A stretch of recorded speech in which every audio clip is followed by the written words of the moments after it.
Research, Education and Public Service. Thank you, Bill. So thank you, Craig. It is a pleasure and of course an honor to be put on the program in this centennial program like this. But it's also a big challenge. Say something interesting after all of the many talks we've had this year, which have been wonderful, all the museum lunches and the special programs, weekend programs as well. So I feel like, you know, what else is there to say? But I'll try to say something interesting. I hope it will be.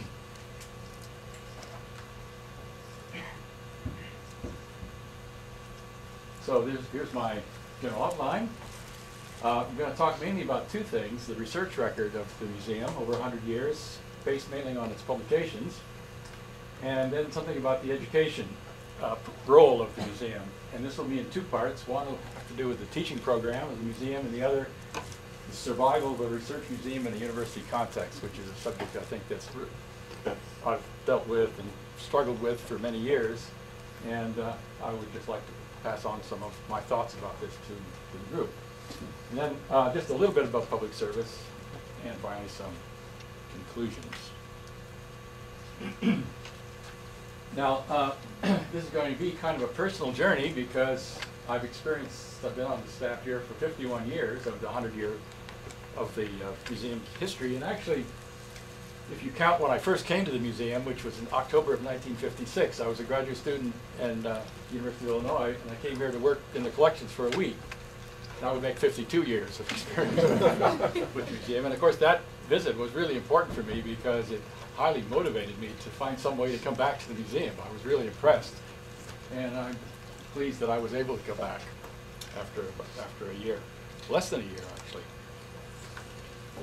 Oh, and then the second thing is I want to dedicate this talk to Alden Miller, who was the second director of the museum. Not that in any sense he was overshadowed, you know, that he was the greatest director, but that he was one that we've kind of neglected, I think, in this centennial. We've talked a lot about Grinnell, which is, of course we should. And then there were the four more recent directors, starting with Pearson and ending with Craig, which are all much more familiar to us. Many of us have living memories of these people. So we've, of course, and almost all of the speakers who came were from this latter period, post-Miller. So he's been kind of fallen through the cracks, it seems like. And so I want to kind of emphasize him a little bit more than I would otherwise in this particular talk. He was director from July 1, 1940 to October 9, 1965, when he died unexpectedly. I'm counting all in this list of directors Patton, who was acting director for 3 years and I guess refused to accept the title of director, but he really was and should have been director for that period. So I'm including him even if he protests. Okay, just to start with this Miller focus, here's Alden Miller in 1962 in New Guinea, obviously the guy on the left. And for many of you who don't know him, I want to include a few pictures of him in this talk. This was a trip that I had the pleasure of spending almost 2 months with him and Reuben Sturton in the field in that 1962. And here's another picture. By the way, these are pictures that are first shown in public. Here's another picture of Miller on that same trip. And I'm sorry about the color. I don't know what happened to this slide, but it just really deteriorated color-wise. The world really isn't yellow like it shows there. Anyway, he was holding this cassowary, which became a very nice specimen in the museum, but it also was a very nice meal for us for quite a few days after that. The Australians that we associated with there thought we were crazy to eat bush meat, but for us it was great. Okay, so I'm going to start now with the research record and tell you a little bit of what I did in order to figure out the research record. The museum officially began in March of '08, and so it was actually 100 years old last March. But since the publications of the museum can't start instantly, you know, today we're a museum and tomorrow we start publishing, why 1908 is a little shy, perhaps, of publications, so it doesn't really count as a full year. So I went, the first decade, I went into 1918 instead of 1917. So that's the first point. The second one is that 2008 the current year also is not complete. The website, I don't know when it was last attended to with respect to publications, but it's not complete. So we have an incomplete 1908 and an incomplete 2008, which I'm adding together as one full year. So we'll assume that the publication record represents about 100 years. It goes to number 4,652, pretty impressive, or 46.5 publications per year on the average. However, in the database, I can only find 4,597 publications, which is 46 per year. It's a mystery as to what happened to the 55 missing numbers, especially since 32 of them are in 2008. So maybe some of these will turn up someday. But anyway, this is the database that I had to deal with. So what did I do with it? Well, I divided it, the century into 10 decades, as I've explained. The first one was 10 3/4 years. The 3/4 was 1908, and then it went through 1918. And the last was slightly less than 10 years because 2008 is not complete. I picked 14 subject areas into which I classified the subjects of published work. And by the way, I didn't do this a priori. I classified a whole bunch of stuff first, and then I saw how it was falling together, and then I made up my 14 subject areas. Now, the database includes only the authors and the titles of the papers, and there's a lot of errors in the incomplete titles, misspellings, and so on. But most importantly, there's no citations, so I can't tell what journals these were in, and so on, which made sometimes it difficult to classify the papers. So that's a caveat right here at the beginning. So the classification difficulties included the multidisciplinary nature of many of the papers, vague and incomplete titles. In some cases, personal knowledge of the papers helped me to know how to classify it. But interestingly enough, the difficulties were most pronounced in this most recent decade, which says something important about the research, and that is that it's increasingly multidisciplinary.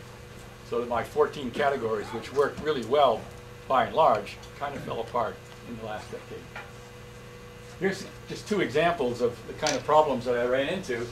One paper was called Forward. No citation. And so while I'm sympathetic to the tone of the title, maybe I should have put it in Evolution, but I didn't. I put it in Miscellaneous. And then Eileen Lacey gave me lots of problems because she is so multidisciplinary in her research. And here's an example from a paper of hers in 2001. If you start reading this title and decide, where am I going to put it? Microsatellite variations. Wow, this probably should be in Evolution. And I go on. Solitary and social It must be in social behavior. Well, then further, molecular properties. Well, maybe Evolution is the right place after all. And population dynamics. So it should be in Ecology. So, where do you put a paper like that? This one I think probably ended up in Evolution by vote, but you can see the problem. Okay, and just a few comments here. Future historians are going to have to probably devise new categories like genomics. And I also want to emphasize that this methodology does not address quality, which of course is the most difficult thing to get at in a research program. But I have an idea of how to deal with this in the future. And so maybe sometime in the future I can talk about my efforts to deal with the quality issue. But for this talk, it's quantity only. So here are the 14 categories, or at least 11 of them on this slide, that I use. The first two are what you might call the sort of observational sciences, where you just go out in the field and find out what you can about how the world works. And I divided them into life history and distributional records. Distributional records are like new records for Alameda County for the Trachis, things like that. Taxonomy, which I included broadly, systematics and papers that were more nomenclatural in nature. Faunal and biogeography, ecology, evolution, behavior, physiology. This is organismal physiology, mostly what you might call environmental physiology. Morphology, conservation, I included some management papers in that. Paleontology, and there's more. Book reviews, obituaries and biography, and miscellaneous that I've already alluded to, which included a whole bunch of different things, including philosophy, some of Grinnell's papers about collections and so on that we've heard about, general text, general zoology text, how you classify that, and unidentified. So what I did is, for the first decade, there were 258 papers. I classified all of them. Thought I want to make sure I get this off to a for, you know, a good beginning, so that there's no error about where we started. So they're all classified. After that, I sampled every 5th paper, all those that were numbered that ended in 0 or 5. And in the few cases where that number was missing, I just arbitrarily took the next number. So it would be those one ended in 1 or 6, just following a missing number. But otherwise, it's 0 and 5. So that's about 20% of the database. And here's what I found in terms of numbers. The actual numbers, this is taking out missing numbers where I spotted them. And then the actual samples, the actual papers that I classified. So in the first decade, there were 280 numbers, but I ended up with 285 classified papers. I don't know where the other 3 went. I didn't go back and redo it to find out. But after that, you can see these are all about 20% of the totals. Notice that the number of papers was dropped a little in the second decade. I'm not sure. This could be this because this is 10 3/4 year. Okay. But anyway, it dropped a little. Then it increased steadily up until the 80s, when it reached a peak of 773. Then dropped a little bit, and this decade is a little short. But then, as I mentioned, 2008 is not complete yet. So this may actually, when it is complete, push this peak number from the 80s. So anyway, here's the 4597 total, and I classified 1,159 of those. That was a lot of work, by the way. Now, if we just take a look at the overall 100 years, here's how it breaks down in terms of the subject matter. I've combined a few for this table. Taxonomy and evolution sometimes were difficult to distinguish, especially in later decades. So I combined them. That's the highest percentage, 28.4% of the total. Life history and distribution, these are the observational ones that I've already commented on. The next, ecology and faunal, 15.8. Conservation management, so you can see physiology, we go down, down, down. Miscellaneous is higher than paleontology and obituaries and biographies, but not by much. So that's the overall picture, but of course what's really interesting is how this varied over time. So let's first take a look at how the first decade compared to the last decade. So the current one, 1999 to 2008. On this graph, it says decade number 2. I kept telling the Excel program that this was decade 10, not 2, but it refused to accommodate that, and of course in the end the program won. So decade 2 is decade 10. Okay, so we're clear about that.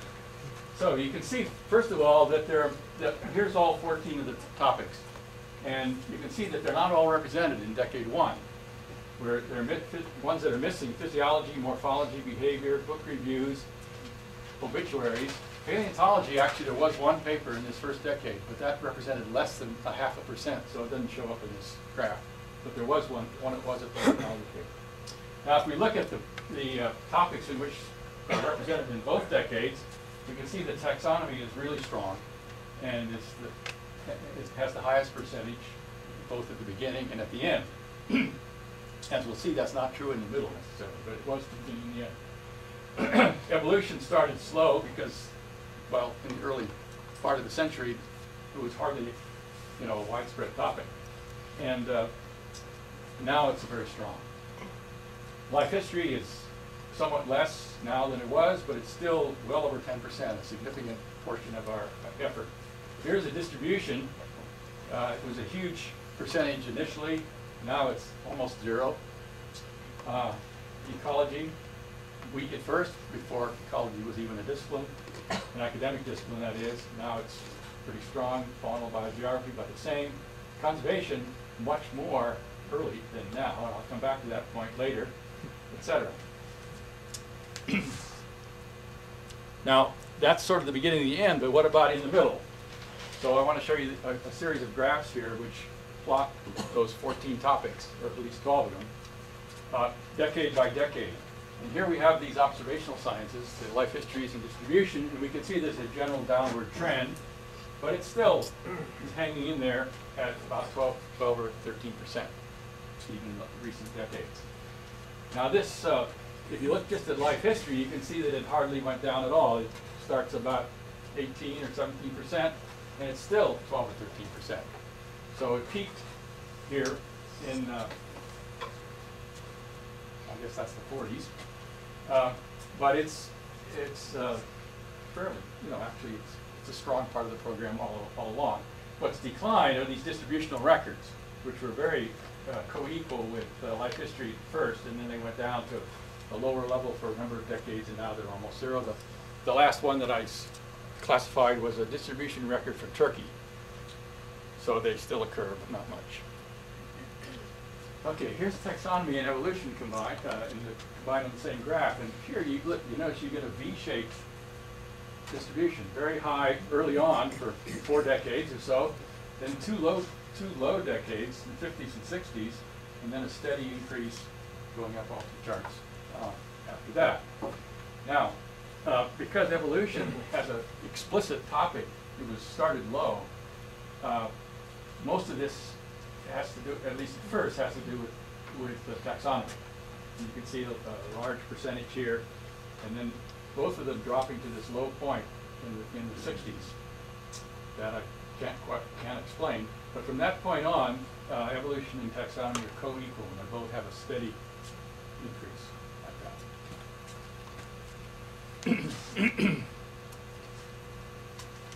that. Here's ecology and faunal studies, which includes biogeography by decade, and these are strong and more or less the same all across, except ecology peaks here in the 60s. I can't see which this is. It's in the 60s, and this is because of the influence of Frank Patelka and his students and others producing a peak at this time. But it's been a strong part of the program all along.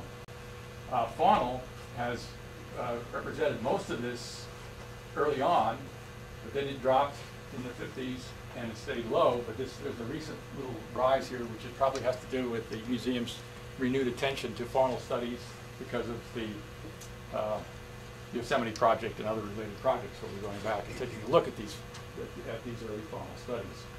So that might explain this rise here.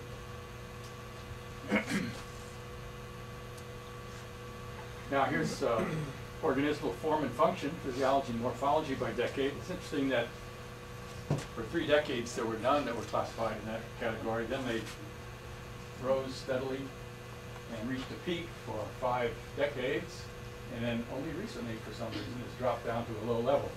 And this plateau, both physiology and morphology contribute about the same to that high plateau.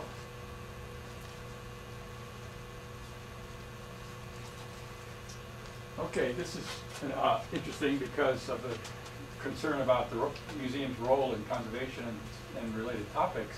We can see that it was almost 14% in the first decade and remained high for 3 decades. Some people felt that, I've seen it read, that some people thought that Grinnell was against having conservation as part of the program of the museum, but if he was, why? There's a lot of people who were disobeying his orders, publishing papers, and then when he died, it went down, not up. And then it rebounded and fluctuated around, and it's now fairly low, but this decline here is partly can be explained by the fact that there's a lot of papers now in conservation biology, but where those papers were on basic science, I put them in ecology instead of in conservation. Only put them in conservation if they dealt with a specific conservation policy or issue. So this, if you included conservation biology in here, this would be a higher peak. Anyway, behavior is interesting because it wasn't there for 2 decades, very little, then reaching this huge peak with the combined efforts of George Barlow and Frank Patelka and Walt Koenig, etc., all working together and all our students. Made a big difference. Here's the last one of these graphs. You notice the percentages are low here. First of all, paleontology, which you remember had 1 paper in the first decade, and then it went along here at fairly low but steady level. It was there every decade. And this recent rise probably, I'm sure, has to do with the increasing influence of Tim White and his group, and Leslie Lisco, and also Tony. All of them have contributed in recent decades, probably part of this rise. Book reviews, look at this, 0 for 5 decades.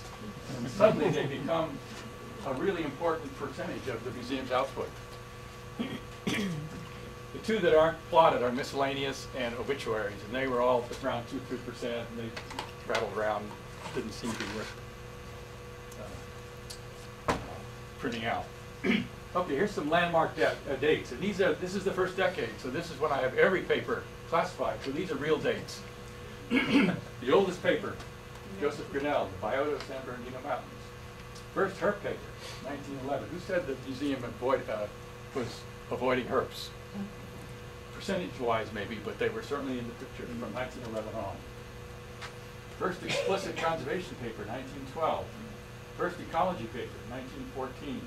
First mention of niche in the title, Grinnell, 1917. I think those are really important events.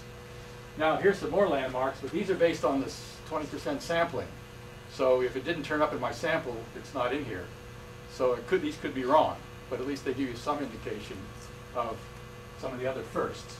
First paper on fish, 1926. See, we worked with fish way back. First paper explicitly on behavior, Alden Miller's paper on behavior in shrikes, 1937. First paper on karyotypes, 68. First paper using molecular techniques and systematics, 72. First paper using electrophoresis, 72. First paper mentioning space and use patterns, 79. And first paper on genomics, 2006.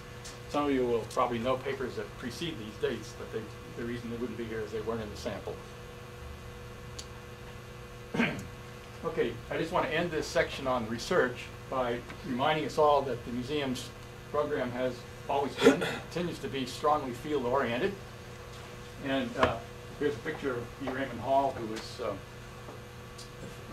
curator of mammals and acting director for almost 2 years on a field trip. He got his degree in 1926, so he was on the museum staff at this point, using one of the museum vehicles. You just know that you're going to have to change a lot of flat tires when you're driving that, don't you? And I put this in because a lot of people have forgotten about Vince Sarich, who was not part of the museum staff, but he was a longtime friend and contributor to the museum program in a really important way. And here's a picture of him in 1969 in New Guinea. His home base was the Department of Anthropology, but he was also part of Alan Wilson's biochemistry lab and a friend of the museum's. And here's also from that same New Guinea expedition, putting up nets, bats and birds, 1969. So, now, on to the second topic, which is MBZ as an educational institution. And as I mentioned, there are two things I want to talk about. One is teaching, and the other is the role of the museum in a university context. So what I was going to do is I was going to go to the Bancroft Library and find out, if I could, what courses were actually offered by MBZ staff going back to the very beginning. So I went over to the Bancroft Library and it was closed until January. So that's going to have to wait till some future time. But we do know something about the teaching. And here's some of the things we know. Graduate education started immediately and increased rapidly. This has been the most conspicuous and obviously influential role that MBZ has played in education. And the evidence is easy to find because there have been a number of papers about MBZ academic progeny of Grinnell, and I'll show you one in a moment. First graduate students were Harold Bryant, 1913, which was the same year that Grinnell got his PhD, by the way, but he was officially a student of Charles Kofoid, and I'll come back to Kofoid later. And Walter P. Taylor, who was Grinnell's first official student, 1914, because by then he was on the graduate faculty, he had his own degree. So here's one of these progeny efforts, academic tree for Grinnell, but it's an extremely limited one because it deals only with faculty who were at MBZ, not all the progeny that went out in the world and had their students and so on. So it starts with Grinnell and his students, and there's one missing at the end here. And it refers only to 3 of his students that stayed on as MBZ faculty. E. Raymond Hall, Seth Benson, and Alden Miller, and they're varying students. And then in the second generation, we have only those second generation students of these three who actually stayed at the museum. And there were 4 of them: Ned Johnson, John Davis, Frank Petelka, and Dr. Leopold, and their students. So you can see it's just a minimal tree, because of course all these other people, most of these other people had lots of students and whatnot as well. So if you had a real tree, it wouldn't fit on 4 or 5 slides. One other thing about the graduate program that I want to mention, and that is for many decades, the museum had a policy of having every summer museum-sponsored field trips that would go for a month or 2, somewhere interesting, and they would deal with all aspects of vertebrate biology in the field. And graduate students at first were required to go on at least one of these trips, and then later they were encouraged to go. And this program was wonderful while it lasted. The last one was 61 or 62, I'm not sure exactly, but it was in that era. And here's some 59, toward the end of this era. And just a shot of the camp to show that these were really great opportunities for students to get out and experience field work, and also to deal with all the different vertebrate groups that they encountered.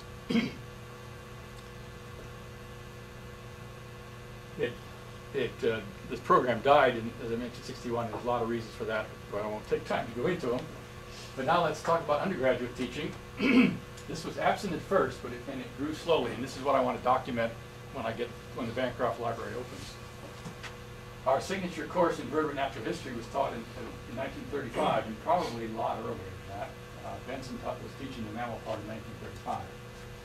He also taught a course in economic vertebrate zoology for 10 years, 11 years. And this is a precursor of later efforts in teaching wildlife management and topics like that. Now, there were a lot of innovative teaching that we can associate with the museum faculty. And I'll start with Frank Petelka. He was hired in 1946, and he started an animal ecology course immediately. And you have to realize that in 1946, ecology was just barely beginning to become an academic discipline. There were very few courses around the country in ecology at that time. So this was very pioneering. I mean, it sounds ordinary now, but it wasn't then. Then even more pioneering, in 1962, with Herbert Baker from the botany department, he started a general ecology course, a course that combined plant and animal ecology into one course. That was unheard of at that time. So this was a really significant probe into interdisciplinary at that time education. He also started courses in social behavior of animals back in 1972, before E.O. Wilson's book, Sociobiology and so on. And then, of course, he also started the Eco Lunch, the graduate seminar called Ecological Research Reviews. He did this with his former student, Oscar Ferris, in the mid-60s. And that, of course, is still a going course. Penny Pearson, he started reproductive biology, also a topic that wasn't represented in courses anywhere in the world. Reproductive biology of the vertebrates, that is. He started in 1949, he taught it through 56. He also, when he was director, started a field course that included karyotyping. Took the students out in the field and they caught mammals and they preserved the bone marrow, and then they came back and made the slides and worked on the karyotypes all in one course. And that was really innovative. And of course, he also spent a year in Buenos Aires launching the discipline of ecology in South and South America, but that's a whole other topic, a whole other lecture to get into that.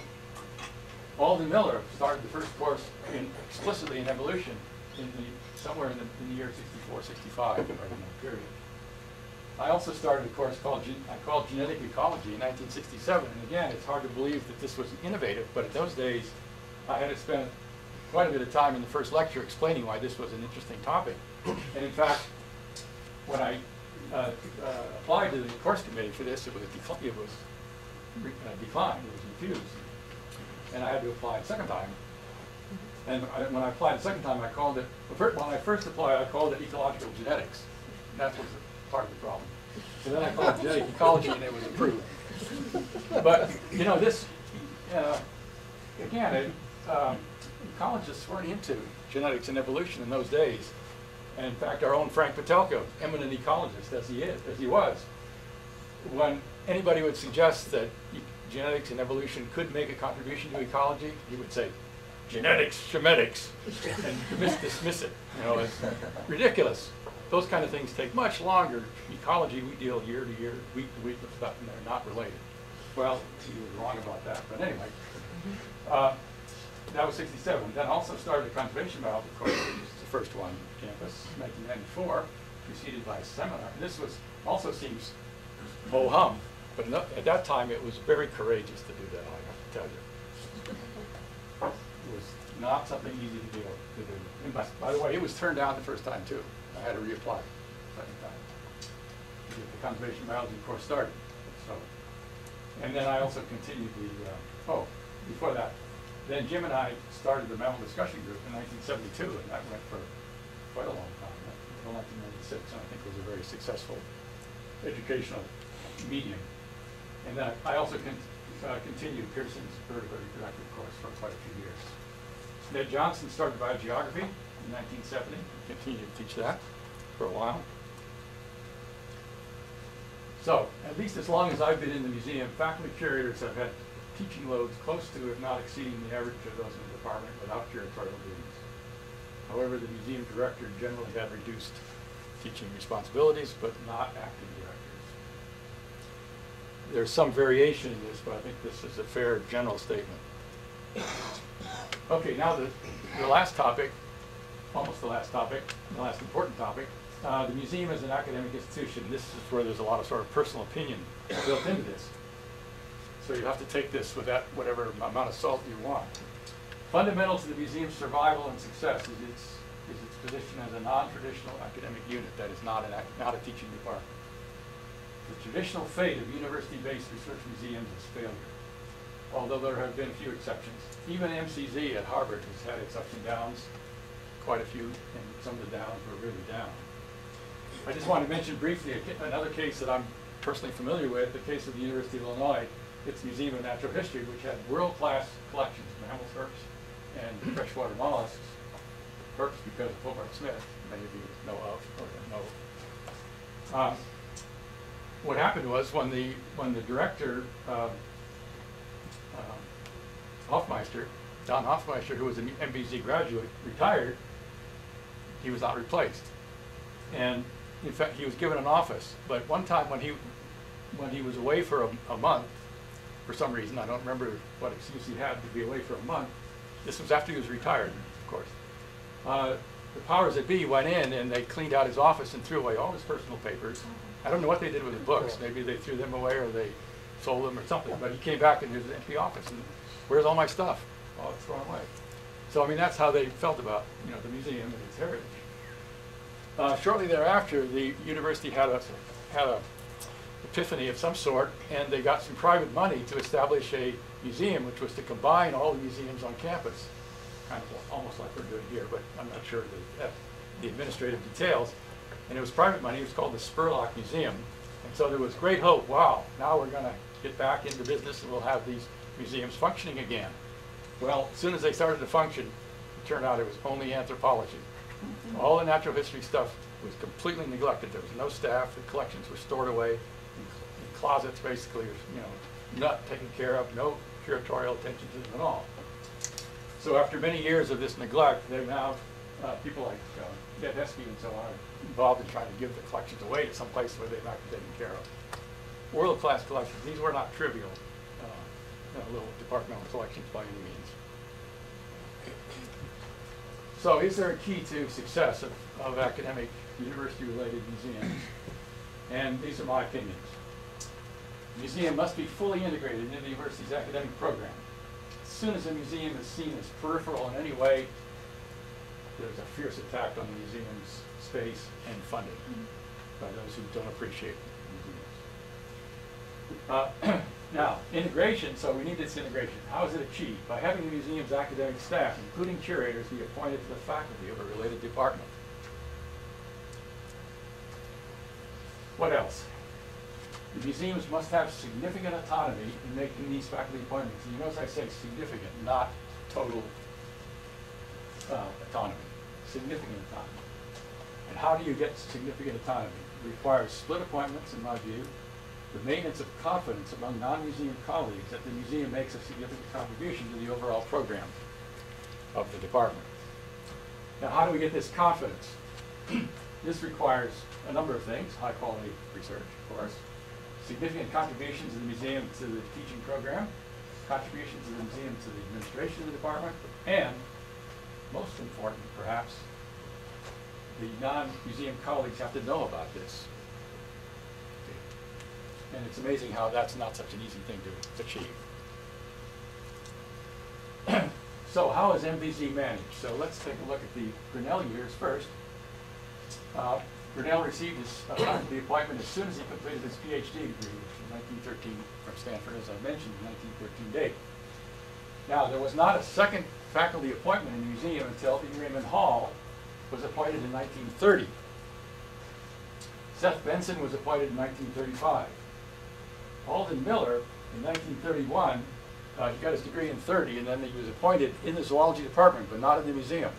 And what I haven't been able to find out is whether he had any kind of an honorary title in the museum, but his appointment was in the department in 1931. And then, in 1940 or possibly 39, he came back to the museum as an associate professor. And remember, it was July 1, 1940 when he became director. No other appointments were made until 1945.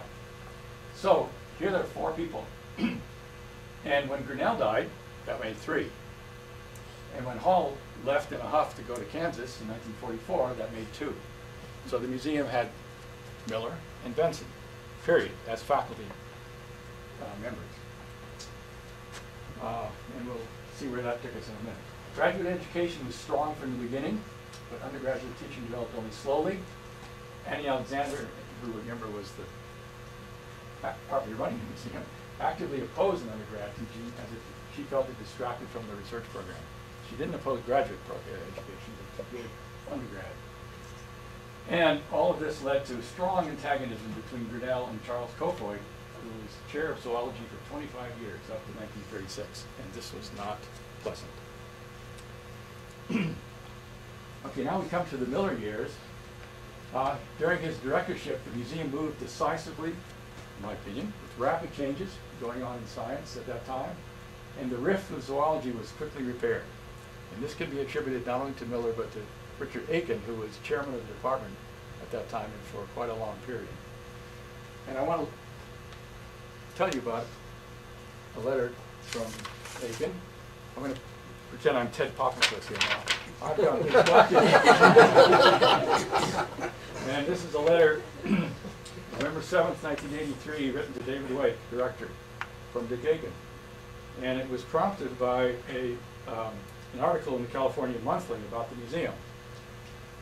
And Aiken, who was a real gentleman, was gently chiding David, or whoever else was responsible for this article, that Miller was not mentioned, Alden Miller in this at all. So he says, in my opinion, no account of the history and present status of MVZ should neglect him. He goes on, Alden, as Grinnell's successor, started MVZ on new and more modern lines of research in vertebrate zoology, colon, physiology, genetics, and other experimental disciplines. He often spoke of the need to expand the horizon of MVZ while still maintaining the Grinnellian thrust. Through the appointment of Stebbins, he initiated herpetology, Leopold, wildlife, conservation, a field Grinnell declared out of bounds, but as I explained to you, I don't think that's true. Pearson, reproductive physiology. As departmental chairman, I was able to help Alden in the appointment of Stebbins and Pearson by taking them on the departmental budget until Alden could obtain funds to support them by the MVZ. All told, Alden made about 8 appointments, actually 6 is what I counted, to the MVZ academic staff. Alden had stature and influence in the campus administration that I think helped MVZ. He initiated the Wednesday noon forum. He negotiated with the Hastings family in the establishment of the Hastings Reservation and worked with Paul Needham and me in setting up the Sagehen Creek Station that Leopold later administered and took with him to forestry. Credit to me for ending the feud between department and museum should have been shared with Alden Miller. Alden's editorship of the Condor was a credit to MBZ. His capacity for work for the good of the museum was amazing, etc. You remember that letter, David? So he made 6 appointments, I don't think, not 8, but it added up to 8 faculty, and that's what he was probably thinking of. In 45, Bob Stebbins, 46, Frank Petelka, 46, Alden Leopold, 47, Penny Pearson, me in 57, and Ned Johnson in 61. He also made many, many improvements in the physical plant of the museum, adding 2 mezzanine floors and many additional rooms in the building. And so just to end this little section with just another picture of Miller. This is one when he was on his trip to the Galapagos in '64, and he died less than 2 years after this picture was taken. And here he is in New Guinea. It looks like he's contemplating this papaya, or pawpaw as they call it there, tree. But he's probably listening to a whole bunch of different birds in the forest there and making mental notes about them. This is the edge of the rainforest. So it shows also the New Guinea rainforest. Probably gone now. And then finally, almost finally, I want to mention another of Miller's contributions. I already have, that I think I have, that he started the museum lunch. And we don't know for sure exactly what date he did, but by 1945 it was a going concern. So he probably did it very soon after he started being director in 1940. Anyway, this is museum lunch 56, 57. This is when I first encountered it, because remember I told you I visited the museum in October '56. I don't know, we don't know exactly what the date of this picture, but in that year. And here it is on the second mezzanine of the old museum. So that's the first point. The second point is that as part of healing this rift between zoology and the museum, it's symbolic, and more than symbolic, that there were 3 faculty members from zoology, non-museum faculty, who regularly attended museum lunch. And one of them is Dick Aiken, who's not in this picture. But the 2 others are Morgan Harris and Bill Quay here. And then I'd also like to point out that in those days you could always tell the professors from the non-professors, because the professors all wore white shirts and ties. And so you can see, here's Frank Petelka with a bow tie. Stands out. Next to him is Bill Maher, who was one of his senior graduate students. So he's not a professor, but you can see he's getting there. He's wearing a jacket, whereas none of the other students are. And Seth Benson, Bob Stebbins, Alden Miller, Morgan Harris, and Bill Quay. And then finally, to point out at the end here is Mary Taylor, the only woman graduate student at the time. And for those of you who heard my lecture in October about the history of the mammal department, she went on to be the first woman president of the American Society of Mammalogists. So there she is as a graduate student. So this was another important contribution of Miller's. And here it is finally, picture of Miller on the right. But I like this one because it has there are good pictures of 2 other really important figures in the museum history. One is Starker Leopold, who came in '46. As I mentioned, this is '48, so he was a student of Miller's, and he was only 2 years on the faculty this time. This, by the way, is one of those museum field trips in summer. And then Ward Russell, who was a museum graduate also, and spent 40 years as the museum preparator. Fantastic person and contribution to the museum. So enough. Now, after Miller. He died unexpectedly in October '65 while he was vacationing in Clear Lake. And Leopold was acting director until December 1966, when O.P. Pearson was appointed. First as acting director, then in March '67 as the director. Now, it was an interesting time because both Leopold and Petelka thought they should be the new director, which added some political intrigue to the selection process. And I can tell you I was in on that, tell you now, because all these people are dead. But I was on the selection committee that had to deal with all this intrigue. So I know what I'm talking about here. Leopold subsequently moved his program to the forestry department, but maintained an honorary appointment in the museum. Okay, now recent history, from Pearson on, so you can see my perspectives on the ancient history. Pearson and the subsequent directors, Wade, Patton, and Moritz, have done excellent jobs, in my opinion, keeping the museum intact and continuing to lead the world in invertebrate biology. But where are we today? This is the negative part. From my perspective, the news is not all good. Circumstances, not the directors, have put us in a precarious situation. The most obvious symptom of this is the 2 failed searches for a monologically oriented curator, with accompanying damage to our teaching and student programs. There also has been several decades of seeming indifference to the teaching needs in IB, not the museum, but it's reflected on the museum program. And as of this fall, it seems to be turning around, and the department is now taking a renewed interest in curriculum, which I'm glad to see.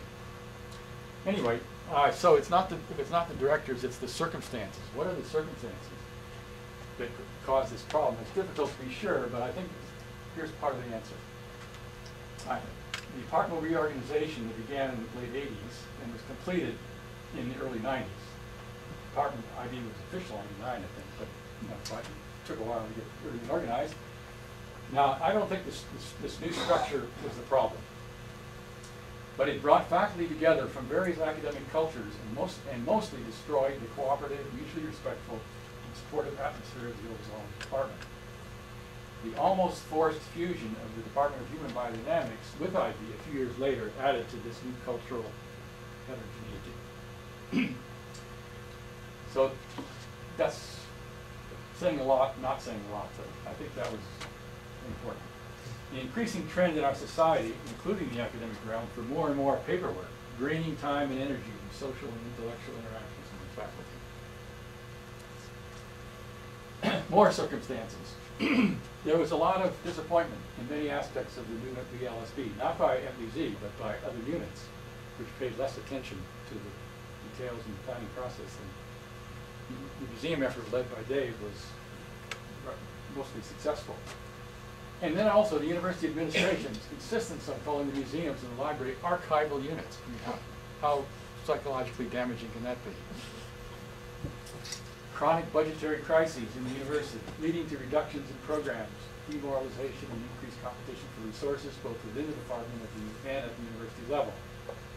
Now, why was there budgetary problems? Well, you all know about that. Money problems result from economic mismanagement above the department museum level, and there was a strong anti-intellectual national and state politics, by the way, during that time. More and more resources going into administration and red tape.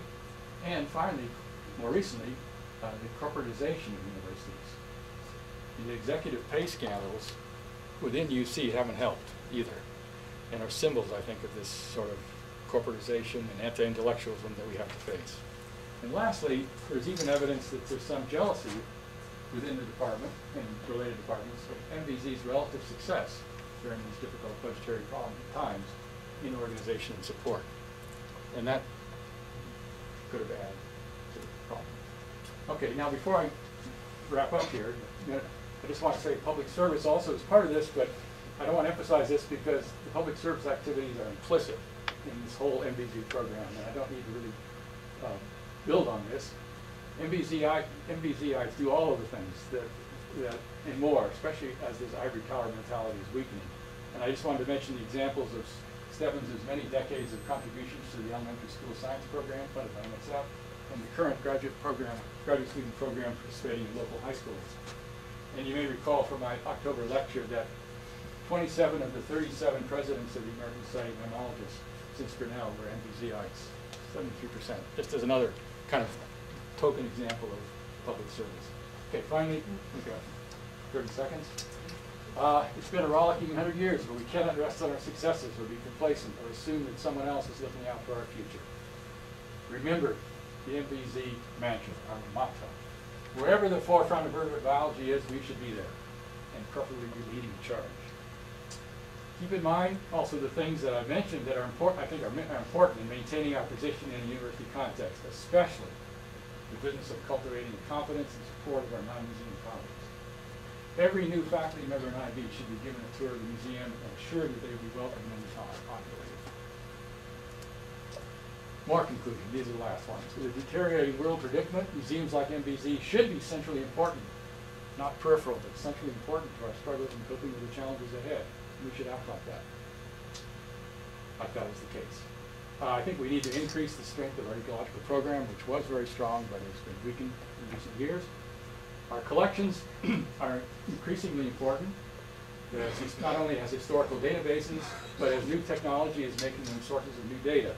And I just want to cite this recent paper in Science, which involved extracting mitochondrial genomes from hair shafts, even though it's 50,000 years old. So the technological innovations which are increasing the value of the collections goes on. Finally, this is a remarkable picture taken earlier this year, and it includes all the museum faculty except Tyrone Hayes is missing for some reason. But even so, it's a remarkable picture, and if you look at all the smiling faces, except Jim's not smiling, but if you look at all the smiling faces and they ooze competence, right? You can't help but feel somewhat optimistic about the future. So let's hope that we can extend this experiment for another 100 years. Thank you.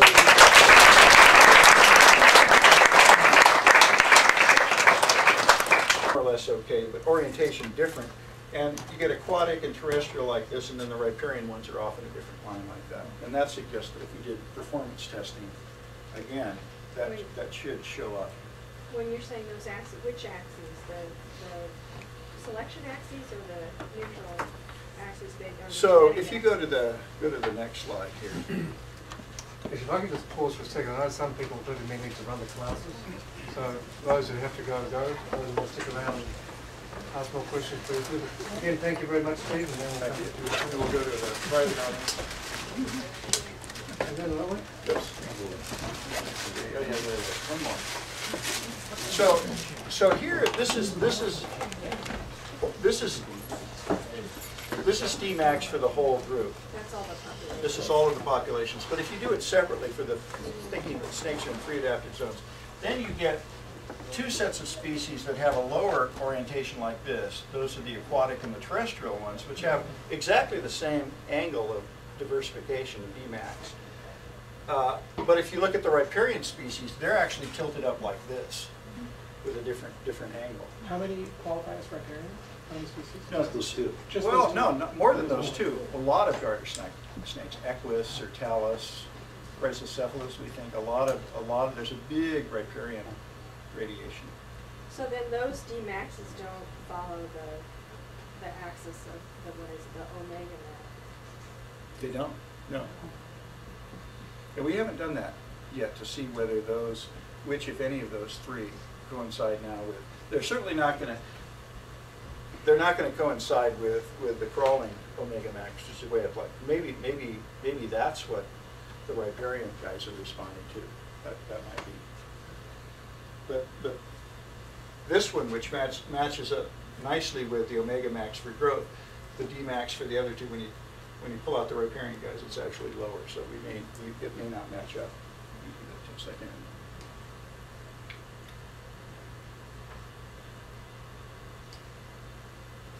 Okay, well, it's nice. All other questions? Yeah. Okay, thanks, Steve. You're done. You can stop the tape.